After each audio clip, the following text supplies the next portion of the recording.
Showing me shaking my head and my neck and back feel after that Buffalo game where they don't. All I can tell you is Dolphins number one, baby! Dolphins number one!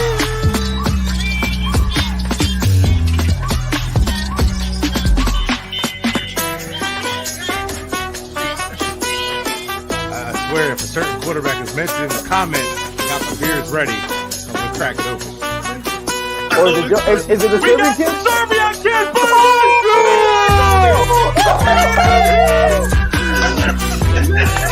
This looks dumb. Oh my god, it looks fantastic.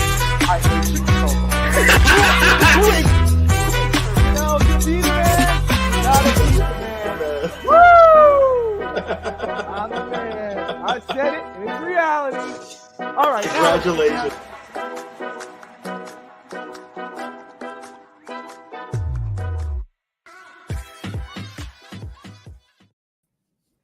What's up, Miami and Chicago fans?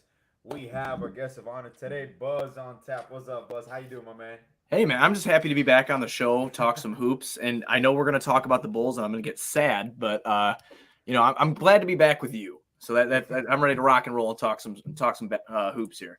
And before we got Clutch running a little bit late, so he's actually on with us. So we're going to bring him in. I don't believe you've had the pleasure of knowing Clutch. Clutch, what's up, my buddy? How you doing, my man? What's up? Sorry, I'm late. It's Miami time. You know how it is. I know how it is. That is Buzz Clutch. This is the voice of God. He's one of our co-hosts. Also, a big shout out to Justin. Justin's another one of our co-hosts. He's on a work trip in Seattle. We want him to have fun, be safe. He couldn't be with us today, but he's going to be on next week. So we are a little bit late, so I don't want to take up too much of your time, Buzz, but you are our guest. And before the season started, we had you on. We talked about season predictions, East scenarios, West scenarios. You cover the Bulls, so I want to hear from you and only you.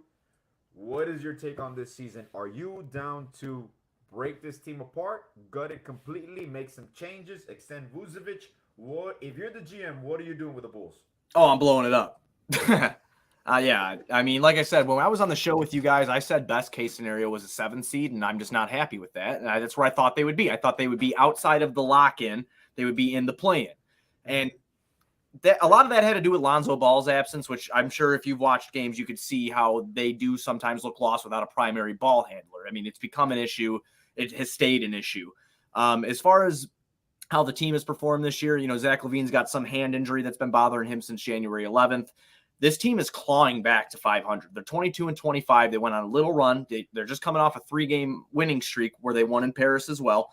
Mm-hmm. Come back home, they win. Then they go to Indiana, and they blow a 21-point lead last night to the Pacers in Indiana.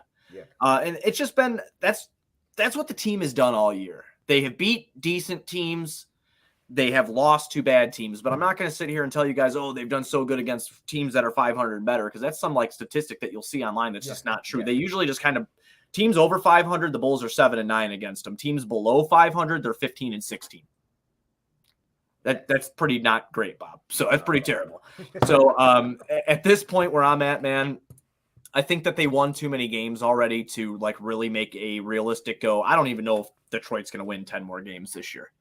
They're not going to win 10 more games. The Hornets suck horribly. So, I mean, they've got 13 wins. And you go over to the Western Conference, you have the Rockets who've only won 11. You have the Spurs who've only won 14. Our first round pick is owed to the Orlando Magic due to the Nikola Vucevic trade that took place, where they got Wendell Carter Jr. and they got Franz Wagner. So where we're at now is if we were to started losing out before, maybe we could have tried to get that top 4 protected pick back. Yeah. But where they're at now, I don't really see a lane to that. So you're going to have to use the assets you have to either retool, which is being talked around here, or rebuild. As I told you guys on the show before we did in the season preview show, I like Zach LaVine. I just don't think he's a 1A. I think you agreed with me on that. I think. So if you could bring somebody around him that can complement his game and help him out, sure. But you got to go where the value's at, because you have to ask yourself, are you happy making the playoffs, or do you want to win a championship? And you guys are freaking Heat fans, so you got a couple titles under your belt within the last, decade. So I'm sure you're going to say championship. We're not close. We're not close. No, at all. And It was funny because we talked about it before season. Clutch, I don't think you were on that episode, but when we had the season preview, and I'll throw it to you so you can give them some of your takes as well. We did mention the only thing that I'll go back to is it really sucks that it happens because we've gone through this as a franchise. Injury changes your season. The Lonzo Ball situation. When Lonzo Ball was healthy, they were clicking on all cylinders, which is why they made the Vucevic move. We understood at the time you were going for it. What scares me is that once you lose Lonzo Ball, you basically went all in for a roster that really doesn't fit, is not gelling properly. And I don't know up to this point, and you're up there. Is there a consensus in regards to the job Billy Donovan has done in the development of the rookies? Are fans okay with that, or is that also a situation that has come up in talks there? Billy Donovan's it's split, dude. It's like seriously, it's split. If you just like go on Bulls Twitter, even talk to Bulls fans, there's people that hate him, there's people that love him, and then there's people that are in between, I guess. Okay. I'm on the spot where I'm in between, but more so towards the loving phase, because like when he had a full healthy roster, the dude had about a 40-game stretch of top 10 in offensive and defensive efficiency, number one in the conference. That's true. That's what he was doing. And then all the injuries started to pile up. You know, Zach's knee after the Warriors game last year in January. Lonzo, who hasn't been back in over a year now, you know, they lose him. So there's been a lot of issues. As far as the rookies go, we have one rookie currently on the team, and we have a couple young players that don't get time, like Marko Simonovic, who was a second-round pick a couple years ago. I watched him in the Windy City Bulls game up in what is that? Is that Arlington Heights? I can't remember where the hell it's at, but it's somewhere up there on the north side. But I went and watched him. Bro, he probably belongs balling in a YMCA. Not joking. So the fans that are calling for him, they no. Dalen Terry was our 18th pick out of Arizona this year. I watched him play. Kid's got energy. He's got some skill, but him coming in, would he make a difference right now? Not a chance. So anybody who's like going at Billy about that is wrong, I think. As far as Billy running the team, how it's currently constructed, I still cannot decipher whether or not Billy's trying to get them to run the system that he wants, and he keeps getting stuck in your turn, my turn basketball, because the Bulls have been no strangers to controversy this year. Mm-hmm. They lost to Minnesota in December. I don't know if you saw those reports, but they all blew up at Zach LaVine in the locker room. I wrote an article about it on our website. They played us after. They played us right. That's after. right. Yeah, that's right. We end up. They beat us. Yeah, we ended up winning, but you know they're empty wins when you can't beat a bad team after. You know, it's just what it is. But so there's been a lot of talk. Oh, they're not getting along in the locker room. Then they're getting along in the locker room. I wouldn't blame Billy for a lot of it. Obviously, his hand is in there. He has to. He's the head coach, but I'm not going to put sole blame on him. I just think that these guys are. Zach still refuses to play on both ends of the floor. DeMar DeRozan's never been known for defense, and let's not pretend he's the most athletic. He's an athletic guy, but he's not the most athletic guy in the world. Yeah. And then you know what Vooch is already. He'll put his big body in the paint, but he's not like a shot blocker or anything. That's if you have to point a finger, you have to kind of point a finger at the new front office. Exactly. And Clutch, you and me are from afar, right? And we've talked about this, but we've talked about this in previous shows. Looking from afar, with the situation when it comes to the trade deadline, right now it's been dormant. And we'll talk some reaction about the Rui trade to the Lakers, which is usually there's always that icebreaker deal that the GM tries to get ahead of other people. But Clutch, from afar, you're looking at possibly moving DeRozan, or if you're going to blow it up, moving LaVine. Vucevic, if you're not going to get a contract extension with him, you have to move him because you're going to lose him for nothing. So you are afar. With me, we're here in Miami. We're Heat fans. When you see that Bull situation, what do you feel is the right move right now? Do you wait it out a little bit closer to the trade deadline, or you just blow it up right now? I mean, at this point, the trade deadline's probably 2 weeks away? Yeah. So, I mean, waiting it out and just doing it now, there's really not much of a difference right now. All right. Probably you can get more value if you just wait closer to the deadline where people start getting desperate. They'll be like, "Oh, we're shopping Zach LaVine, but they don't want to give whatever pick, whatever player." Then you get to the deadline, it's like, "Oh, you gotta do it." So then you throw in like the extra 2-3 first round picks or whatever, and get the deal done. The Bulls are such an interesting team for me because before the season, you look at the roster construction, and I really liked it. you had Lonzo, Caruso, DeMar, and Levine. But then, like once you look closer into it, I think it's more of a example of just putting really good players together Uh-huh. isn't Without fitting always schematically. always the solution when the fit is not there. Correct. That plus the obvious injury situations that just it's always something with the Bulls when it comes to injuries. Oh, I know. Zach, you said Zach Levine. Right. Lonzo, Lonzo, we thought he was going to be back early, right? And then God, man, I felt that when you said it. It hurt me a little bit because you're just like, it's always something. I'm like, damn, I know, man. I know. And yeah, and they're built well for the regular season. I always thought this, but when it's playoff time, and then you have DeMar DeRozan, who, let's face it, has a reputation of not getting it done in the playoffs. Correct. And you have Zach Levine, who is just unproven in the playoffs because he He's hasn't only been there once. Yeah, he's only been there once. Yeah, No, and what Buzz said, the fact that he doesn't commit to both sides of the basketball is why he's truly not a superstar 1A on a championship team. You can't do that. and also, like, correct me if I'm wrong, obviously, but I don't think what's his name, Patrick Williams hasn't lived up to the pick he was drafted at See, all. you better be careful, bud, because if some certain people on Bulls Twitter heard you say that, they're gonna try to find you because I said that. Like the minute they drafted Patrick Williams, I don't know, I might have fucking died over there. I don't know. I mean, I might be in a simulation right now. Like I might have died. You're a clone right now. Bro, I was about think about it. That was the 2020 NBA draft, right? You had Correct. Edwards, Wiseman, LaMelo Ball go off that board first. Yes. In that order.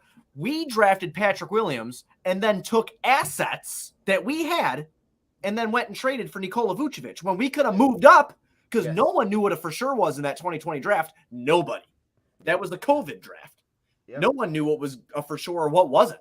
You could have moved up and you might have been able to land. I don't know if Minnesota would have given you that number 1 pick. I'm not sure. Yeah. Probably. But you could have landed maybe the 2 or the 3 and you could have got LaMelo, you could have got Hallie, and that's who I wanted. I wanted Tyrese Halliburton because we didn't have Lonzo Ball at the time. That's who I wanted, a true point guard. What pick was Halliburton? Was he 6 or 7? 7. 7? If I Okay. you know what, I You want guys to pick 9. Okay, yeah, I'm pretty sure he was. I'm pretty sure he was 7. We have the Google machine. I'll just Google it. Let's do this. Yeah, I'll just Google it. I'll ask Clutch in the meantime. Clutch, do you see the dilemma I have here? Because obviously DeRozan's on a shorter contract. Levine, you just signed to a max extension. I don't think Levine can Levine can be traded this year, right? Levine, he can be traded this year. He can be traded. Yes, he can be traded. Okay. January Gotcha. 15th is when he was eligible to be traded, When he was and eligible. he was 12th. The Kings were 12th. The Kings were 12. Wow, So he they went picked 12th? Halliburton after you? Wow. After Chicago? Chicago had 4. Halliburton went 12th. Oh my God, Wow. that's true. Holy shit. Dude, right? Like, and Halliburton was killing it. But there was something there, right? It was an injury concern, maybe something. There was something there. They were worried about his shot mechanics. They were Yeah. worried about the Iowa State guard, right? So, Iowa State that's not a big time college, So, like, Look at him now. and look at him now in Indiana, But gonna be an let's be real. all-star. That shot's ugly. It goes in, but it's ugly. Have you Yeah, seen but it's Patrick effective. Williams' It's shot? effective. It goes in though. Like I'll say, he's shooting 42% from 3. He's our Yes, best yes. 3-point shooter on the team, but the kid doesn't shoot enough, man. Like he's averaging 9.8 points a game. Still, he's averaged the same points and rebounds per game basically since he's entered the league. What's up, Vito? Another one of our listeners there. What's up, buddy? So Patrick Williams has not lived up, from your question earlier, has not lived up to the hype of the 4th overall pick for this team. And I don't know how good of a fit he is. He's shown flashes, but when are flashes considered like, okay, you did something good today at work, Exactly. You have to have a point of development that you see something consistent. Right. Where you can have flashes from a role player, but if it's gonna be a core player that you're gonna build around, you can't just have flashes. You need to have consistency, which we'll talk about it later. Right. Situation with Bam here. Before I go on to the Heat, to also get your points, Buzz, from afar, the trade market is gonna start heating up. Rui was kind of like the first pebble being moved. Obviously, I'm pretty sure they used the leverage because there was a rumored 3-team trade that Rui was going to be shipped off maybe to the Suns and the Bucks were involved to acquire Crowder, which I think eventually, I do believe the Bucks will acquire Crowder. Yeah, me somehow. too. Yep. I think that's the perfect destination because I don't want to trade anybody for him. We could do the biomarker for him from Miami's standpoint, me personally. But this sets up a market where, first and foremost, I was surprised for really how low Rui's value had gotten. That the Lakers were able to get him for basically 2 second-round picks, or 3 second-round picks, and Kendrick Nunn, which was just a salary. Yeah, it was just a throw-in to fill salary. And I don't get this is. I don't understand what Washington is trying to do. And Clutch, we've talked about Kuzma, that they maybe want to extend Kuzma. I would be stunned if they move Kuzma now, but maybe for the right package, you never know.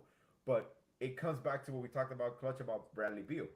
When you have an organization that drafts like a Rui with that talent and just ships them off for basically second-round picks, you start questions like, what are we doing here in Washington? We're just wasting assets back and forth. We traded a bunch of people for a bunch of picks. We're going to continue to develop this. Obviously, the markets are going to be exploited. So you're going to start now having teams based on that negotiations. Once again, the asking price, you're going to have multiple players that might be moved for a considerable amount of picks. And then you start analyzing who has picks. We talked about last show. The Pelicans have picks to make a move in the West. Orlando has a stockpile of talent and picks to acquire. Maybe a Zach LaVine, a disgruntled superstar down the line.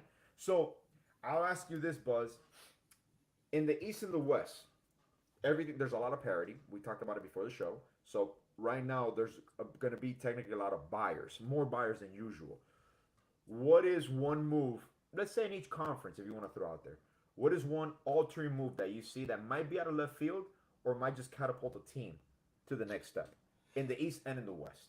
Yeah, see, I mean that's tough because I don't know what the trade market looks like because it's broken. Like in the beginning of the season, I mean that Rudy Gobert trade blew my mind. Yeah, you can thank him for that, for it being broken. I'm just like, that blew my mind. And like how many assets were shipped out for him and that whole thing. I'm like, okay, I don't really get it, but okay. And then I watched the Rui trade the other day. And hey, listen, that young man was playing some decent ball when he was getting the minutes too. And then he goes for pennies on the dollar. Mm-hmm. I don't know what the trade market looks like. I don't know who's going to move or who's not going to move. I see that Doug McDermott and Jakob Poeltl are going to be on the market, and I guarantee a contending team could use 3-point shooting like Doug McDermott. I don't want him back here. I don't want him back here.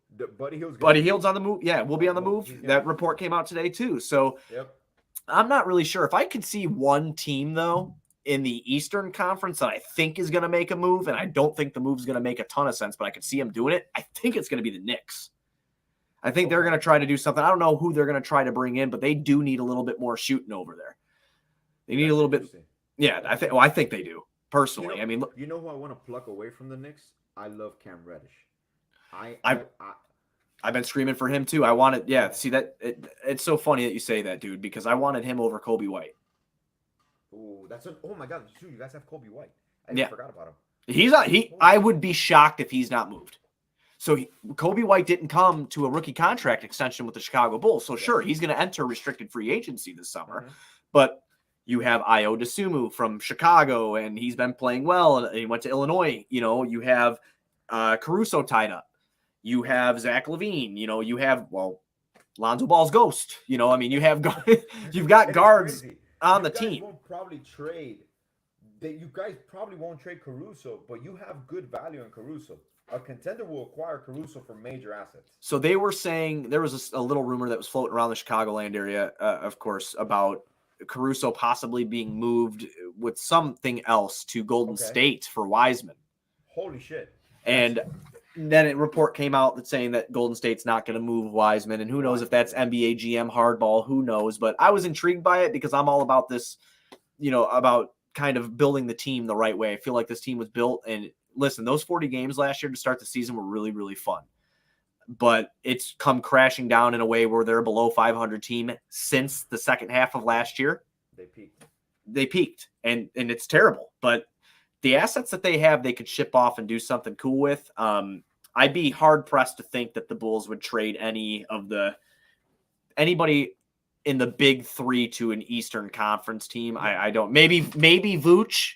Maybe Vooch because he's on an expiring deal, but you do have DeMar next year on his last year of his deal. And then you have Zach, who's on that 5-year, $215 million contract. And, he's been rumored. The most he's been rumored is to the Lakers this year.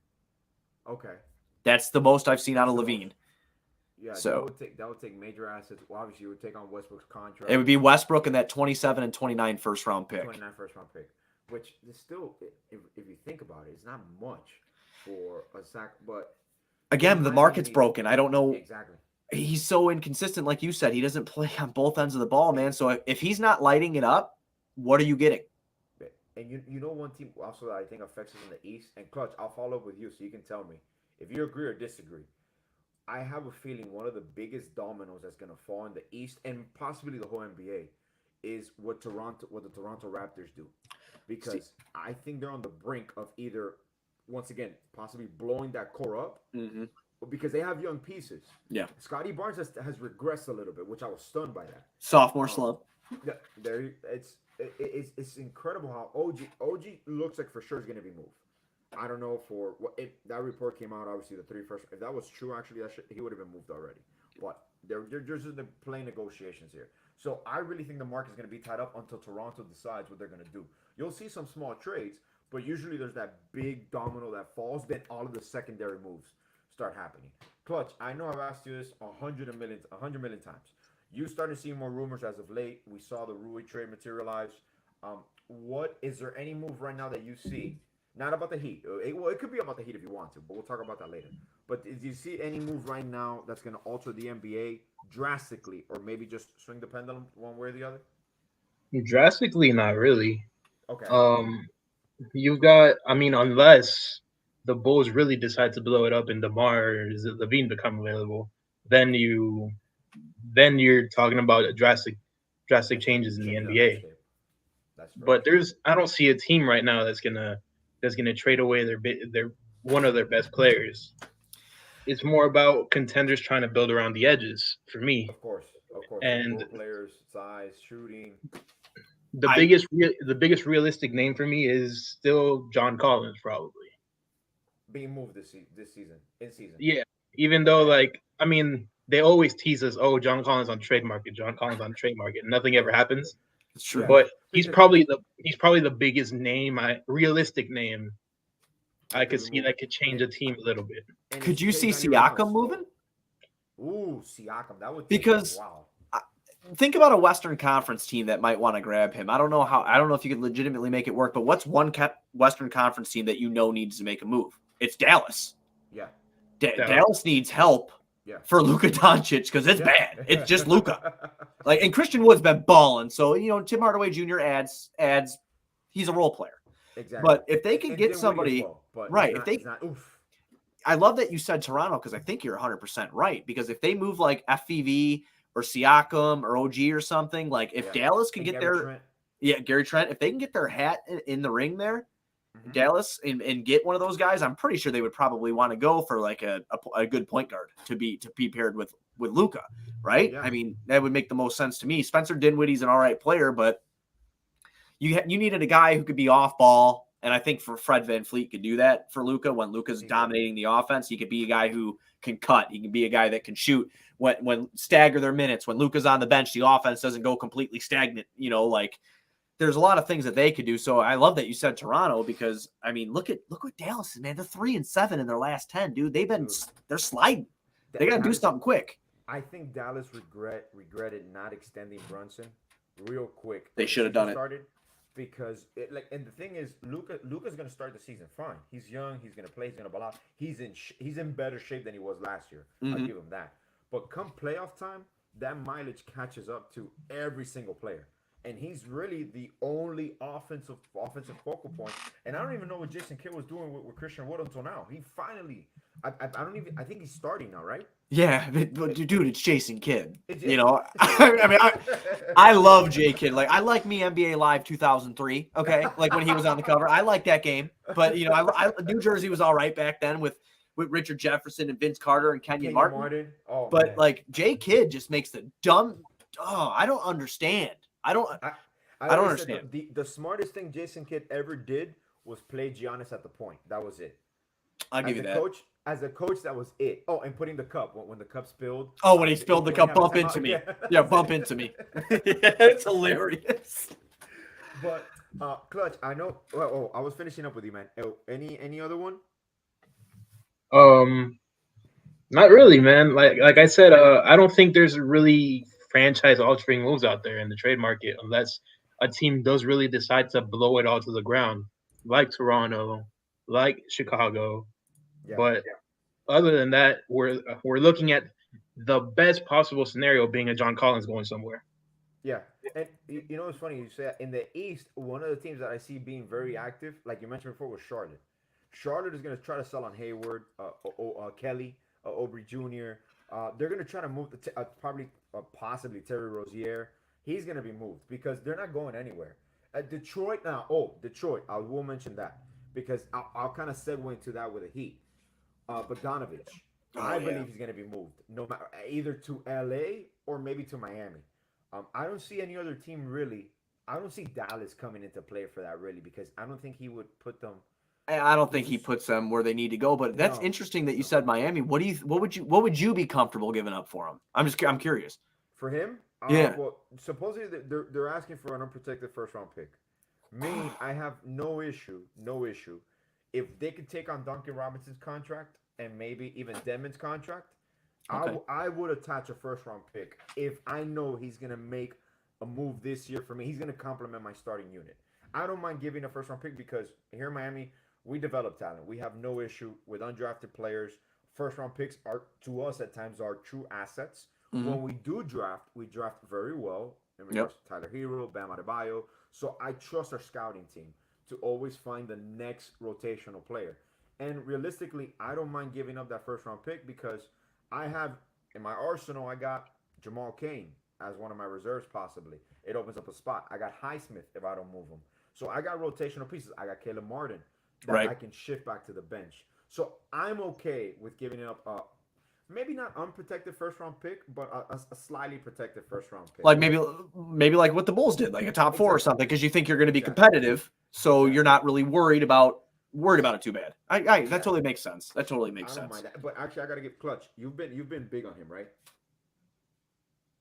Huh? You've been big on Bogdanovich. I like Bogdanovich. I like the fit of Bogdanovich on Miami, especially.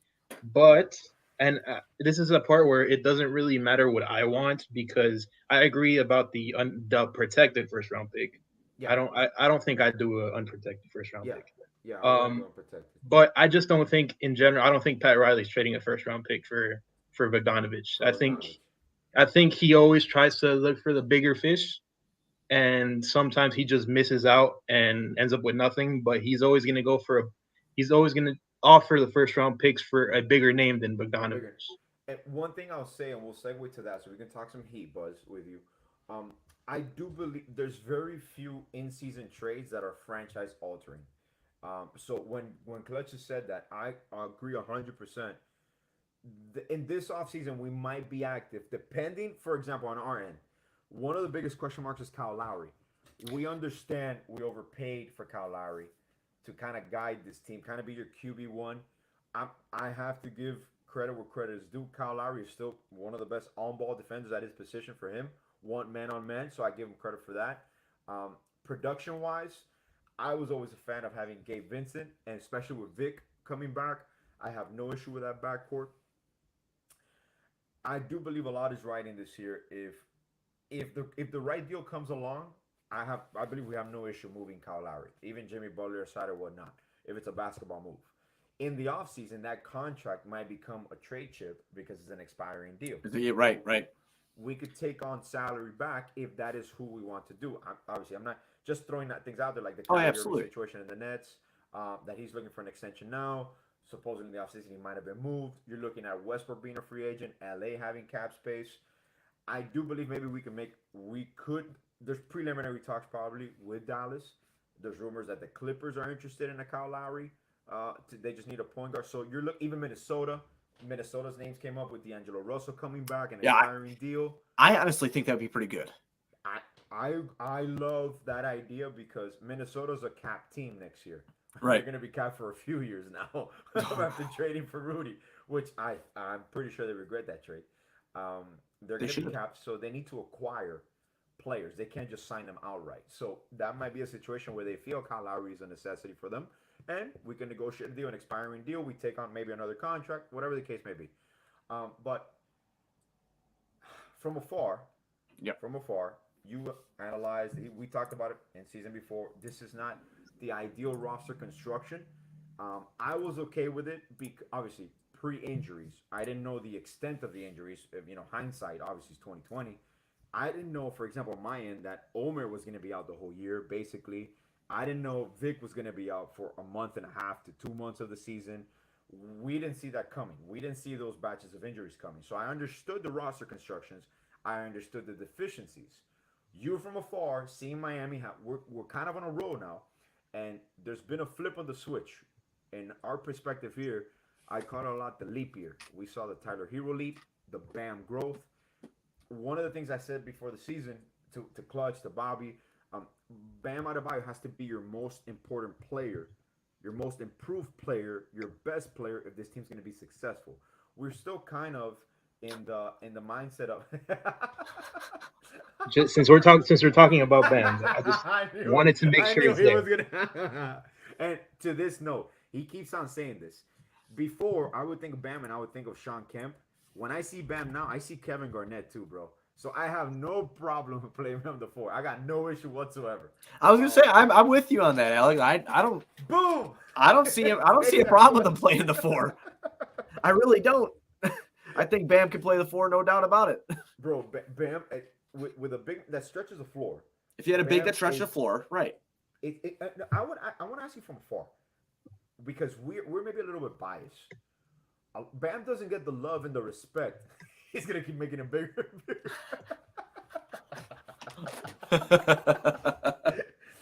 Bam, I don't think gets the respect that he deserves.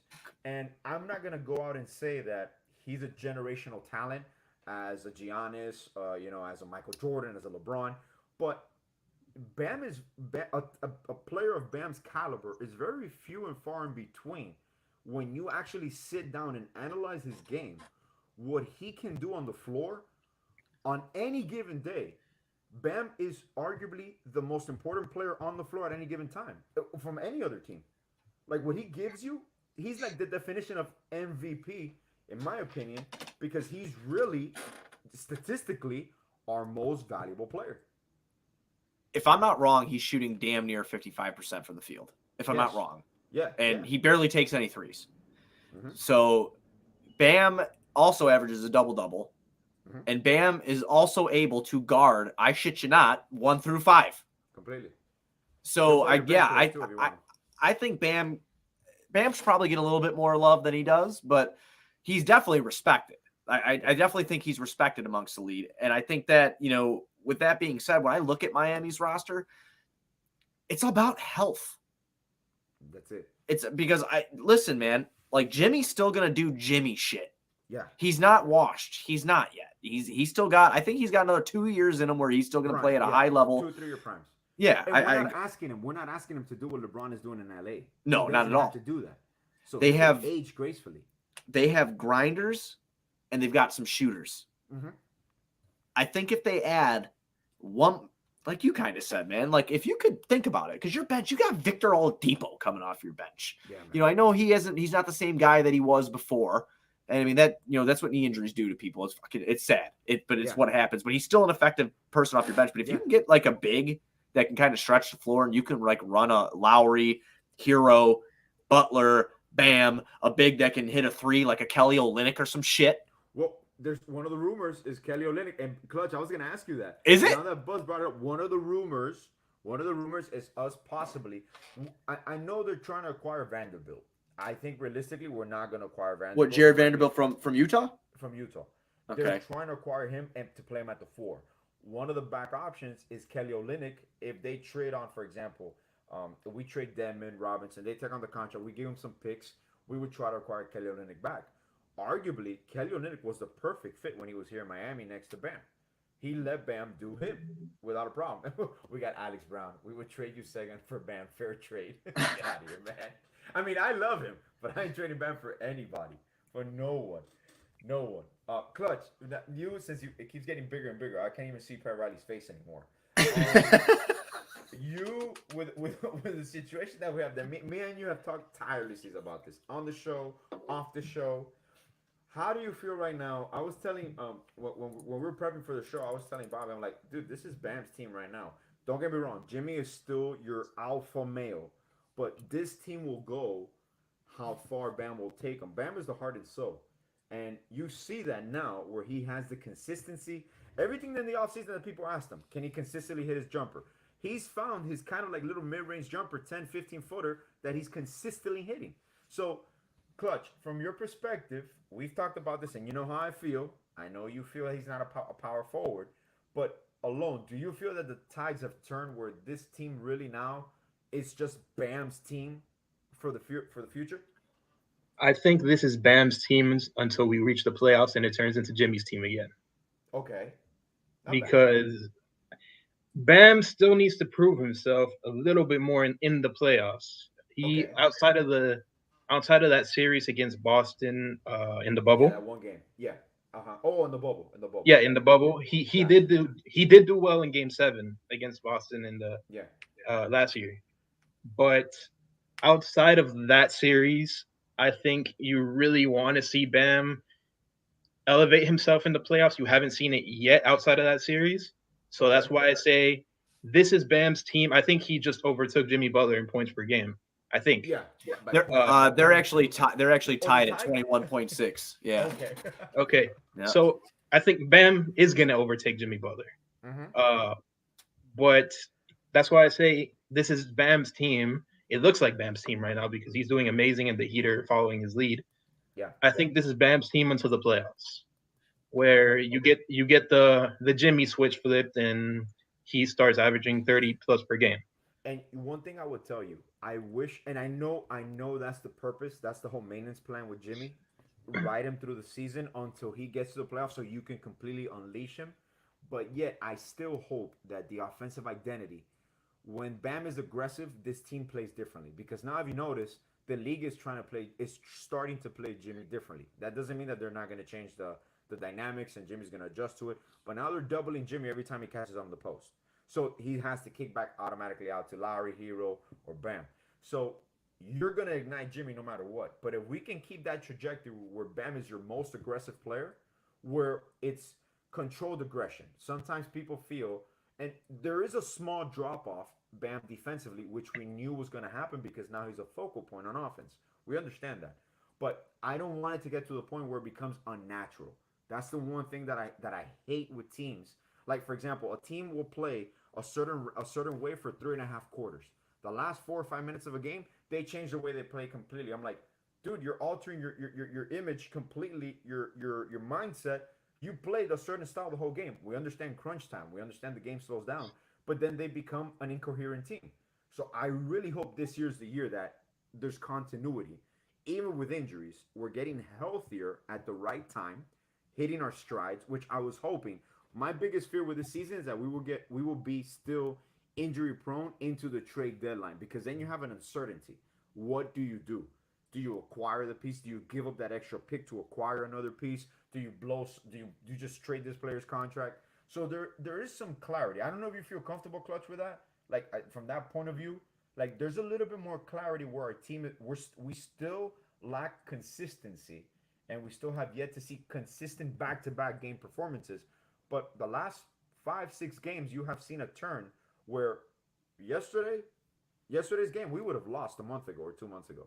And we won. We actually came back and won. A depleted Celtics team that just had Tatum and Robert Williams, the Bam stopper.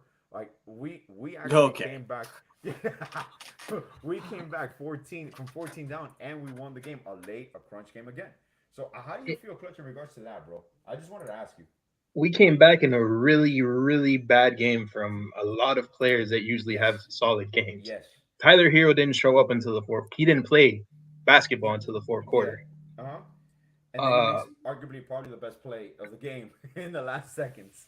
Yeah, I like to mess with Celtics Twitter a little bit when they say, "Oh, we were missing 4 starters." Well, we were too, because Lowry didn't play. Hero didn't play, Jimmy didn't play, Martin didn't play. At least it seemed like they didn't play. So I like that the Heat are starting to turn it. I mean, they've turned it around. Really, they're not starting. They have. They've turned it around, but it still feels to me like they need that one more piece to be competitive in a playoff environment.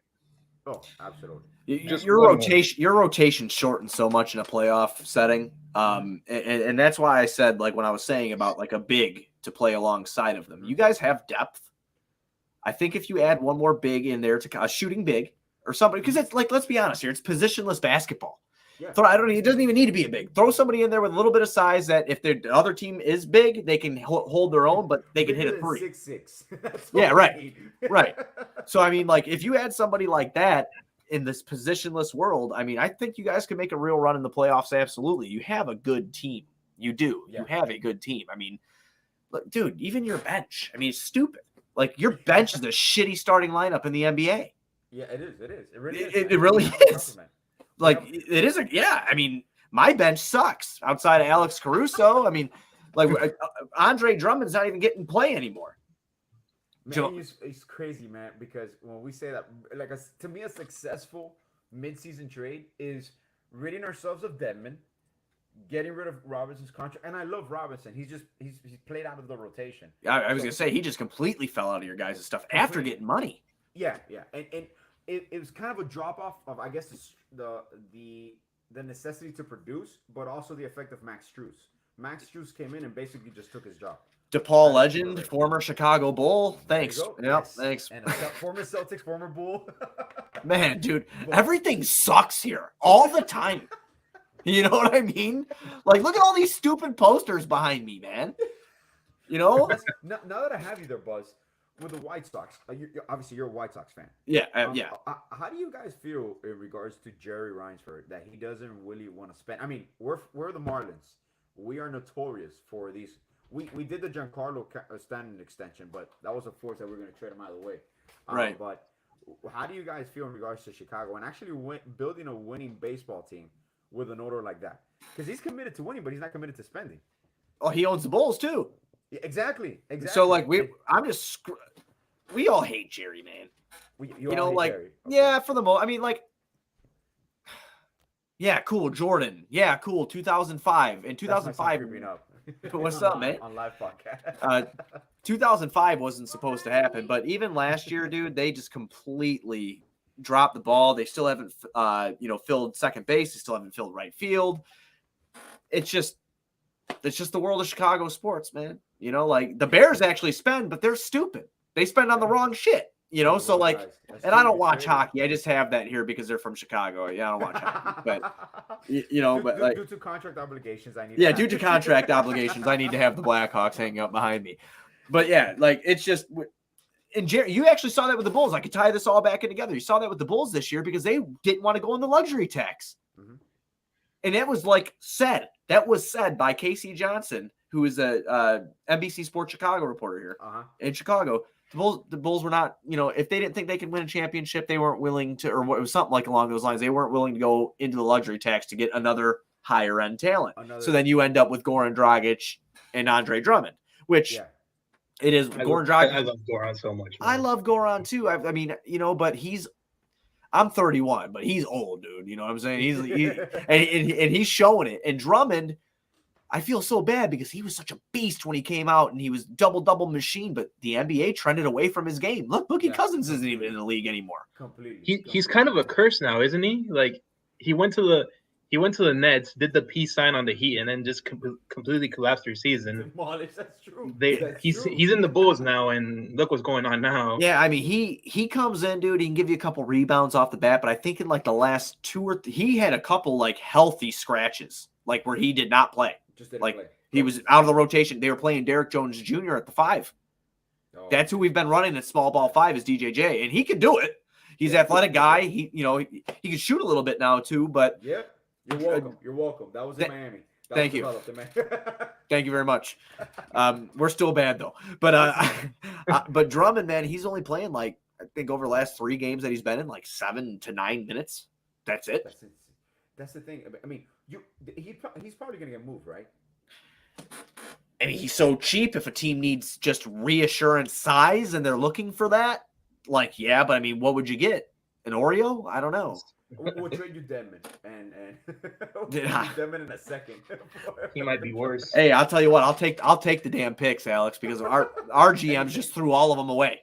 That hurts. You know, one of the things that hurts me the most in regards to, I always think back of the Nets situation.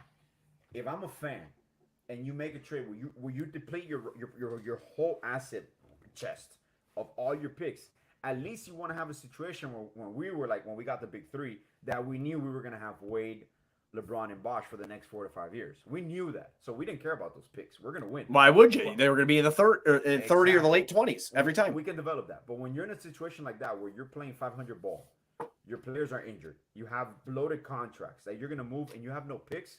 Now your best bet is trading DeRozan and LaVine and acquiring those picks that you had in the first place.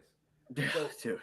and you're back to square one. So on that note, I want to thank you, Buzz, for being on with us anytime.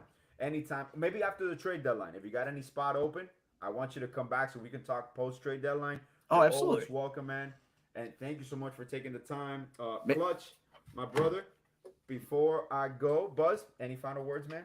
I just appreciate you guys having me on. I'm gonna make it out to Miami. We're going to a game. I'll make it happen. Perfect. Are the Bulls back in town or no? I don't even care. I don't even care. Oh, okay. I miss Jimmy Buckets, man. Go watch him play for a little. I go It's watch a him play pleasure. for a little bit, you know. So It's a pleasure to watch Jimmy, man.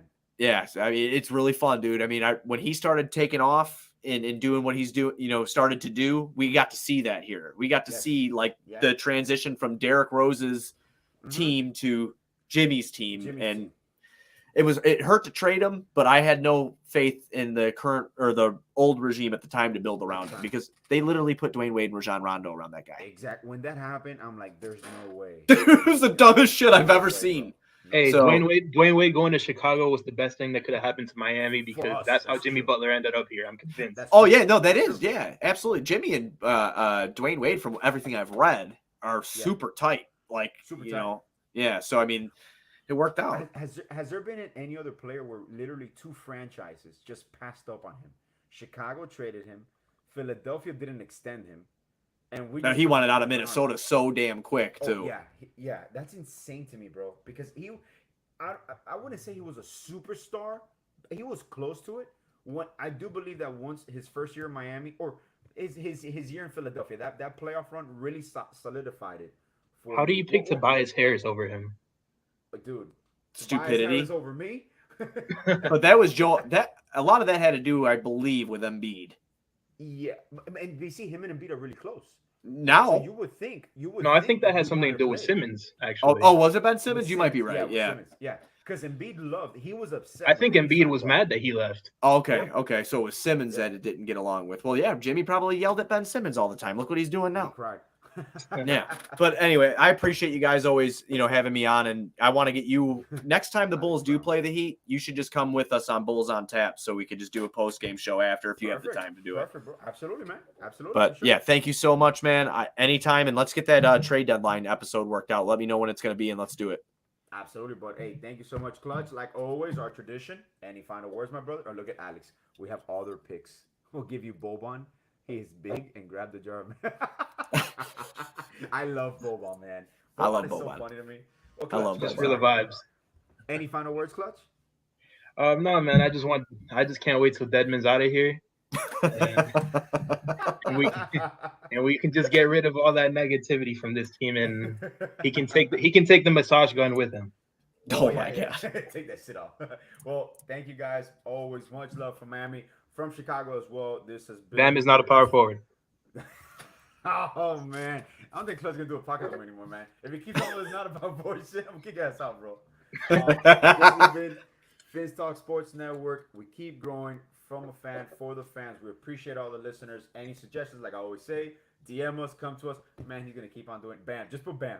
All you gotta do is zoom it. Bam is not a power forward. Thank you, Clutch. I'm Miami. Much love, like always. Chicago. Stay windy. Much love from the down south. Have a good night, guys.